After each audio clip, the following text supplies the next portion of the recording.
Atsibodo tą politiką Surski. Pakalbėkime apie sportą, pavyzdžiui.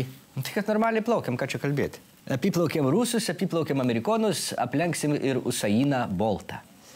Nu, Usainas Boltas jūsų žiniai neplaukia, o bėga. Tegu jis jau bėga iki apsikakinimo, bet Meilutytė jį ir bėgantį aplenktų, apiplauktų. Gerai. Kai suprantu, su jumis tikrai beprasmiškai yra ginčytis, tai noriu pabrėžti, kad mes kalbam ne apie Jamaiką, o kalbam apie Sočio olimpiadą. Žiemos Olimpiadą, taip, nu. O ką čia kalbėti? Jūs pažiūrėkit pro langą, pas mumis nėra nei žiemos, nei sniego, tai kaip čia išauginti gerą, talentingą sportininką?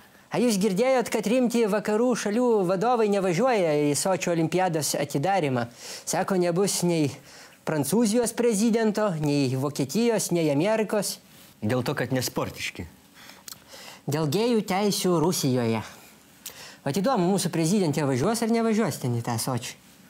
Mūsų prezidentė, nu jai labai sunku apsispręsti. Dėl gėjų teisių Rusijoje? Ne, važiuot ar nevažiuot. Matot, jai yra gyvenime du autoritetai. Tai Landsbergis ir Brazauskas. Tai Brazauskas visada važiuotų, o Landsbergis niekada nevažiuotų. Tai vat jai dabar dilema. A kaip ją šitą dilemą išsprendė Obama? 2 lesbietės pasiuntė vietoj savęs. 2 lesbietės? Nu, lesbiečių Lietuvoje nėra. Gėjams Rusijoje pavojinga. Ką čia pasiuntus? Gal Graužinienė? Ne, netinka. Baikit. Petruškevičius neleis. Jinai su sportiniais treningais labai nesportiškai atrodo. Gal Uspaskichą geriau?